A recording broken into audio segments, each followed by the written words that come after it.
አብዛኛው ዩኒቨርሲቲ ተማሪ ተመርቆ ከወጣ በኋላ ምን ልስራ ብሎ ነው የሚጠይቀው። እውነት ለመናገር 4-5 ዓመት ተምራችሁ ጊዜያችሁን አባክናችኋል። ዛሬ የመጣሁት ትምህርት አይጠቅምም፣ መማር ምን ይሰራል፣ እንትና ድሮፕ አውት ነው፣ እንትና አዛኛው ሀገር ድሮፕ አውት ሆኖ ይሄን ፈጠረ፣ እንትና ድሮፕ አውት ሆኖ ሀብታም ሆነ፣ መጨረሻ ላይ ሀብታም እስከሆነ ድረስ ገንዘቡ እስከመጣ አረ ፈዛዛ ጅል ሰገጤ የሆነ ሀብታም የለም አለ። አራዳ ደግሞ ሀብታም የለም። የተማረ ደግሞ ስትሪመር የለም። እንደሱም አለ እንዴ። አሁን እኔ እኮ በጣም እኔ እንደው ይሄን አልልም ብዬ ነበር፣ ግን ስለ ትምህርት አይጠቅምም፣ መማር አይጠቅምም ምናምን የሚል በጣም እየመጣ አየው ሰው። አረ አትሸውዱ። የስ ድሮፕ አውት የለም። አዎ እሺ፣ ግን እስቲ አሁን አንድ ዝም ብለን ከአሜሪካ እናንሳና አንድ የአሜሪካ ድሮፕ አውት እና የኢትዮጵያን ድሮፕ አውት አወዳድሩልኝ። የአሜሪካ ድሮፕ አውት 12ኛ ክፍል የደረሰው ከዛ በኋላ ዩኒቨርሲቲ ገብቷል። ድሮፕ አውት ምን ነው? ወይም ደግሞ አልቀጠለም፣ ኮሌጅ አልገባም ወይም ዩኒቨርሲቲ አልገባም ምን በል ከ12ኛ ክፍል ተነስቶ ከዛስ የተማረበትን ሪሶርስ ንገሩኝ። ኬሚስትሪ፣ ፊዚክስ እንዴት እንደተማረ ንገሩኝ። ሁሉንም ሌሎች እንዴት እንደተማረ እና እናንተ አሁን አይጠቅምም ምን ይሰራል ምናምን እንዴት የተማራችሁ ንገሩኝ። ኢንተርናሽናል ስኩል ሄዳችሁ ቤተሰቦቻችሁ የሚያስረክቧችሁ ነገር ኖሯችሁ ከሆነ በጣም ደስ ይላል። አዎ አይጠቅምም፣ የምትማሩም ባትማሩም ዞሮ ዞሮ የምትረከቡት ሀብት አላችሁ። ነገር ግን ሌሎቻችሁ ማለት ነው ምንም አይጠቅምም ብላችሁ ከዛ ደግሞ አየር ላይ ምንም የሌላችሁ እኔ ማይጠቅምበት ደረጃ አላየሁ። በጣም የተማረ ስትሪመር የለም እንዴ? የተማረ ዩቲዩበር የለም? የተማረ እኔ እንጃ የቢዝነስ እንዴ? አሁን ማርክ ዙከርበርግ ምናምን የፌስቡክ ፈጣሪ የሜታ አሁን ባለቤት ድሮፕ አውት ነው። ምንድን ነው የፈጠረው ግን? እስቲ አሁን ድሮፕ አውት ንገሩኝ። እኔ በተማርኩበት በኢትዮጵያ ሴንስ በመንግስት ትምህርት ቤት ድሮፕ አውት ሆኖ ያንን መፍጠር እንደሚችል ንገሩ።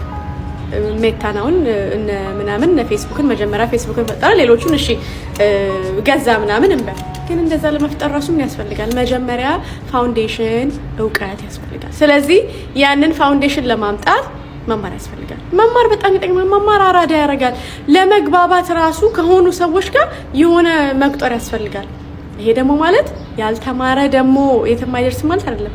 በጣም ሳይማሩ ደግሞ ያስተማሩ ደግሞ ቤተሰቦች አሉ፣ እናትና አባት ምናምን ያልተማሩ ሊሆኑ ይችላሉ። ግን ደግሞ እኛን የመሳሰሉ ደግሞ በጣም ድንቅ ሰዎች ደግሞ ያፈሩ አሉ። ስለዚህ ይሄ ማለት ያልተማረን እንናቅ ምናምን ሳይሆን ነገር ግን እችን ብቻ ሀሳብ የመማር የትም አያደርስም። በዚህ ጊዜ የሚያዋጣው እንደዚህ ነው። እነዚህ ሾርት ከቶችን መጥቀስ አላቃቸውም። አንዱን ነው የሰማሁት ብቻ በቃ ስትሪመር ሆኖ ገንዘብ እየሰበሰቡ ምናምን መኖር። ግን የስትሪመር መሆን በጣም ምርጥ ነገር ነው። በጣም ደስ ይላል ኑሯቸው። በጣም አይደለ ፊልም ነው የሚመስለው ኑሯቸው፣ ደስ ይላል። ግን ደግሞ የተማረ ሆኖም እንደሱ መሆን ይቻላል። እኔ እንደዛ ብዬ ነው የማምነው። ስለዚህ እኔም አሁን እኔ ገና መማር የምፈልገው ነገር ብዛቱ እድሉን ሳገኝ መማረው ነገር ብዛቱ አላቆምም ማለት ነው። ስለዚህ ባታቆሙ ደስ ይለኛል እና እንዳትጃጃሉ። እድሉን ካገኛችሁ ስልቅጥ ጥጥ አድርጋችሁ ተማሩ። ምንም ነገር አዲስ ነገር ተማሩና የተማረ ከዛ ይገባችኋል። ችግርም ይገባችኋል፣ ምንም ይገባችኋል። ኮሙኒኬትም እናደርጋለን። እኔ ግን ምን እንደሚቆጨኝ ታውቂያለሽ? እሺ በመማር ያባከንኩት ጊዜ፣ በተለይ ደግሞ ዩኒቨርሲቲ የተማርኩበት። እንዴ ለምን በዚህ ልክ ጊዜዬን እድሜን ያቃጠልኩበት ነገር ስራ እንኳን የለውም። ከስንት ልፋት በኋላ ቢገኝ እንኳን ደሞዙ ከወር እስከ ወርም አያደርስም። እኛ ዩኒቨርሲቲ ገብተን ስንዳክር ከ8 እና ከ12 የወደቁ ሰዎች የራሳቸውን ቢዝነስ መስርተው ሀብታም ሆነዋል። አይዊሽ እኔም ያኔ ከ12 በወድቅ ኖሮ ምን ታደርጊ ነበር? ግቢ ገብቼ ያባከንኩትን 4 ዓመት ተፍተፍልበት ነበራ። ይሄኔ ሀብታም ሆኜ ይሆን ነበር። እሺ ከተመረቅሽ ምን ያክል ጊዜ ሆነሽ? 3 ዓመት ከ9 ወር ከ10 ወር ኦልሞስት 4 ዓመት ሊሆነኝ ነው። በዛ ጊዜስ ምን አረግሽበት? ምንም እንዲሁ ስራ በመፈለግና ደሞዝተኛ ሆኜ አሳለሁ። ታዲያ ለምን ይሄ ጊዜ አልቆጨሽም? ወይስ ተፍ የተፈቀደው ዩኒቨርሲቲ ላልገባ ሰው ብቻ ነው እንዴ? ስለተማርኩና ዲግሪ ስላለኝ ደሞዝተኛ ሆንኩኝ። ስለዚህ ችግሩ መማርሽ ሳይሆን አንቺ ነሽ ማለት ነው። እንዴት? እውነትም ችግሩ ግቢ በመግባትሽ ያባከንሽው ጊዜ ቢሆን ኖሮ ከተመረቅሽ በኋላ ሌላ ጊዜ አታባክኝም ነበር። ከመጀመሪያውም የተፍ ሜንታሊቲ ያለው ሰው እንኳን ተመርቆ ወጥቶ እየተማረ እንኳን ጎን ለጎን ተፍ ይላል። እና መማራችን እኮ ነው ይሄን ሜንታሊቲ የሚያሳጣን። አብዛኛው ሀብታም እኮ አልተማረም። እነሱ ሀብታም የሆኑት ስለሰሩ እንጂ ስላልተማሩ አይደለም። ሀብታሞች አልተማሩም ማለት ያልተማረ ሁሉ ሀብታም ይሆናል ማለት አይደለም። በዓለም ላይ ያሉ ሀብታሞች በሙሉ አልተማሩም ብለን ብናስብ እንኳን ካልተማረው ድሃ አንጻር በቁጥር 100ኛ እንኳን አይሆኑም። እሺ ለምን አብዛኛው የተማረ ሰው ድሃ ሆነ? የተማረን ሰው ድሃ አድርጎ የሚያስቀረው መማሩ ሳይሆን የተማረበት መንገድ፣ የትምህርት ሲስተሙና በመማሩ አገኛለሁ ብሎ ኤክስፔክት የሚያደርገው ነገር ነው። እንዴት ትምህርት የተሻለ ሰው የምንሆንበት፣ የአስተሳሰብ አድማሳችንን የምናሰፋበት፣ ለምንሰራው ስራ ቫልዩ አድ የምናደርግበት እንጂ በራሱ ሀብታም የመሆኛ መንገድ አይደለም። ነገር ግን በመማራችን ብቻ እንደሚያልፍልን አምነን ያደግነው። ከዛ ደግሞ የገዛ ኤክስፔክቴሽናችን እንዳልሰራ ስናውቅ ተመልሰን መማራችንን እንወቅሳለን። እስኪ አንድ ጥያቄ ልጠይቅሽ። እሺ ከዛሬ ጀምሮ በዓለም ላይ ሁሉ ትምህርት ቢከለከል ቀጣይ የሚመጣው ትውልድ በሙሉ ሀብታም የሚሆን ይመስልሻል? አይ ሁሉማ የሚሆን አይመስለኝም። አየሽ መማራችን ለድህነታችን ምክንያት ሆኖ አያውቅም።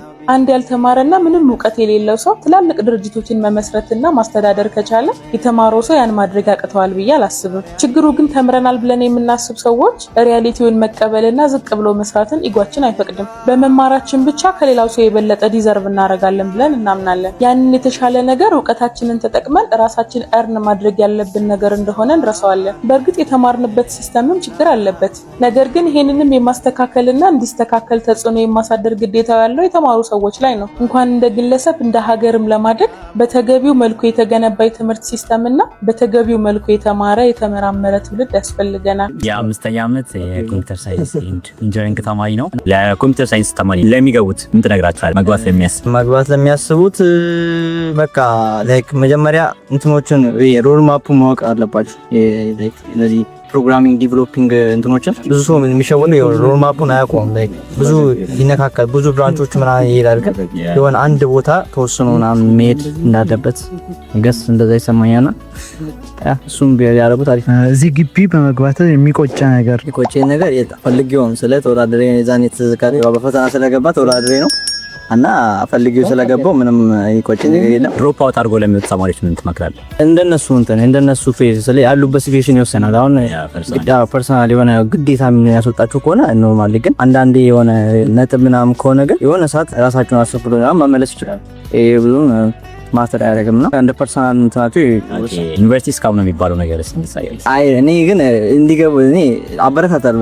ዩኒቨርሲቲ እንዳይገቡ ሳይሆን ገብቶ ዩት ከሰራ አሪፍ ነው። ምክንያቱም ብዙ ነገር እዚህ ዩኒቨርሲቲ አድቫንቴጁ ፍሪ ዋይፋይ፣ ፍሪ ፉድ፣ ፍሪ ታይም በቃ ብዙ ነገር ፍሪ ከውጭ አንፃር በጣም ብዙ አድቫንቴጅ አለው ነው። ይሄን ለተጠቀመበትና ላወቀበት ሰው በጣም ቫልዩ ያለበት ቦታ። እዚህ ግቢ ገብተህ የሰራኸው ስህተት አለ? ስህተት ቁጭኝ ነገር ባህሮ በኖሩ ብዬም እንትን ብዙ ስኪሎችን ላይክ በፊት እያለሁ አሁንም ጊዜ አለኝ ግን ላይክ ሻዲ ምናምን እያለሁ ዲፓርትመንት ቢዝነስ አሪፍ ብዙ ስኪሎችን ጌም ባደረገ የሆነ ነገር ከዛ ጋር ቢዝ ኖሮ አሁን ላይ የሆነ ነገር እንትን አደረግ ነበር ብዬ አስብ ነበርና እሱን ትንሽ ይቆጨኛል። ባዛ ማድረግ የዛን ሰዓት ሰው ከክላስ ትምህርት ጎን ለጎን ተጨማሪ ስኪሎችን መውሰዱ እሱን ይዛል።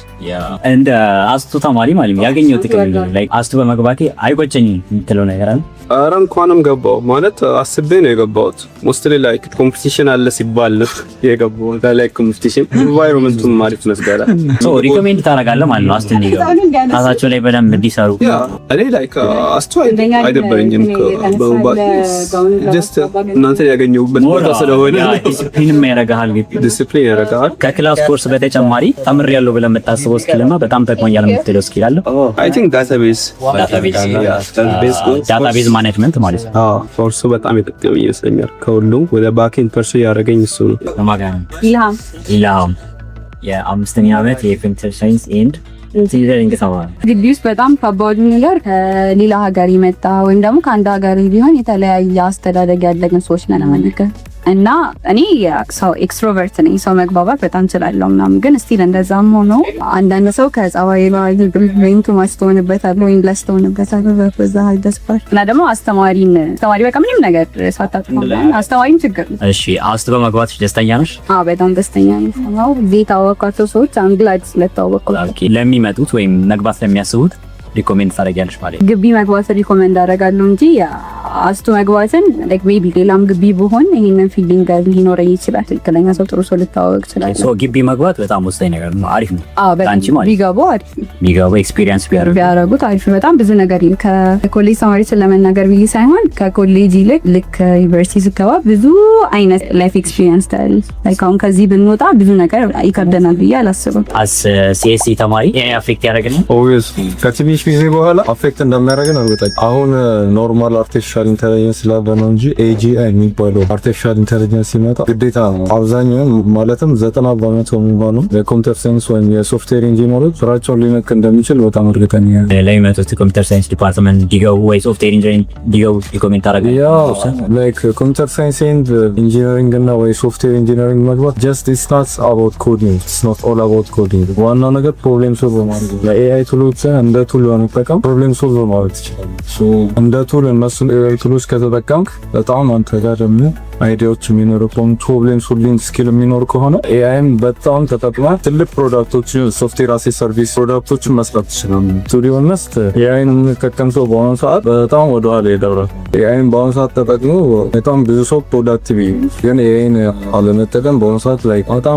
ወደኋላ እንደሚመጣ። ስለዚህ ኤአይን ተጠቀሚ፣ ዋይዚ ተጠቀሚ። ግን ሁሌ ለራሳችሁ ማሰብ ሳትችሉ ኤአይን ብቻ እንዲያስብላችሁ የምታደርጉ ከሆነ ግን ታስ ዳንጀረስ። ኤአይን 50-50 እንዳሁኑ ከባድ ጊዜ አለ ብዬ አላስብም። ቆም ብላችሁ ካላሰባችሁ፣ ራሳችሁን ካልጠየቃችሁ፣ ወላጆች ደግሞ ልጆቻችሁን መቆጣጠር ካልቻላችሁና ዳይሬክሽን መስጠት ካልቻላችሁ እጅግ በጣም ከባድ ነው። በተለይ ደግሞ ቲኔጀር የሆኑ ወጣቶች ላይ አሁን ለትምህርት ያለው እይታ እጅግ በጣም የሚያስፈራ ነው። 1-2 ሰዎች አለን የሰዎችን አቴንሽን ግራስፕ ለማድረግ የራሳችን ከእያንዳንዱ ሰው የሆነች ትሬኒንግ በመስጠት ገንዘብ ለመሰብሰብ እያሰብንና የራሳችን እድገት ብቻ የምናይ ሰዎች አለን።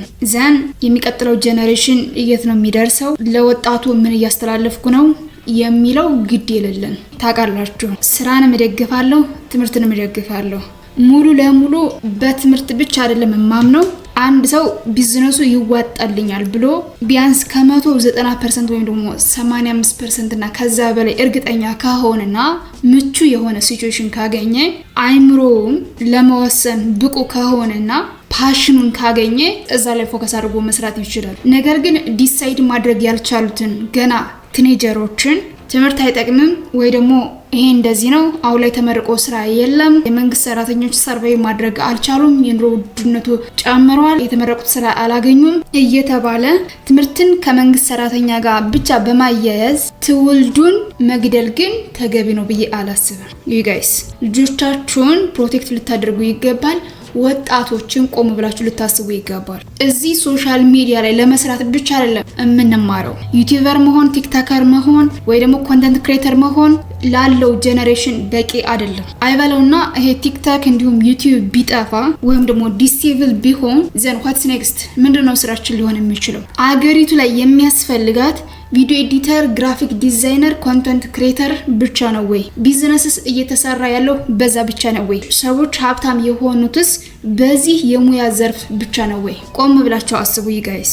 አሁን ላይ የምናስተምራቸው እስከ 12ኛ ክፍል ያሉ ተማሪዎች በአንድ ባች እንኳን ከ800,000 ከ900,000 ተማሪዎች በላይ ናቸው። እነዚህ ተማሪዎች ነገ ዶክተር፣ ፓይለት፣ ኢንጂነር፣ አካውንታንት፣ ባንከር፣ ሳይኮሎጂስት፣ ጆርናሊዝም በተለያየ ፊልድ ተሰባጥረው እዚህ ሀገራችን ላይም ከሀገራችን ውጭም ብዙ ስራዎችን መስራት የሚጠበቅባቸውና ሀገር ተረካቢ ጄኔሬሽን ነው እዘን እየተጓዝን ያለ ነው። ስለዚህ የምንናገራቸውን ነገሮች በደንብ ቆም ብለን አስበን የራሳችን ጥቅም ብቻ በማስቀደም አይ ይሄን ከኔ ስልጠና ወሰዱ፣ ይሄን እንደዚህ አድርጉ፣ እንደዚህ ነው ማለት ሳይሆን as much as possible ያለው ጄኔሬሽን አይምሮ ብቁ እስኪሆን መማር ያለበትን እንዲማርና በራሳቸው ዲሳይድ እንዲያደርጉ ብንፈቅድላቸው ስንማር የምንማርበት ሜንታሊቲ ይወስነዋል። አንድ ሰው የመንግስት ሰራተኛ ብቻ ለመሆን አይደለም የሚማረው። የራሱን ቢዝነስ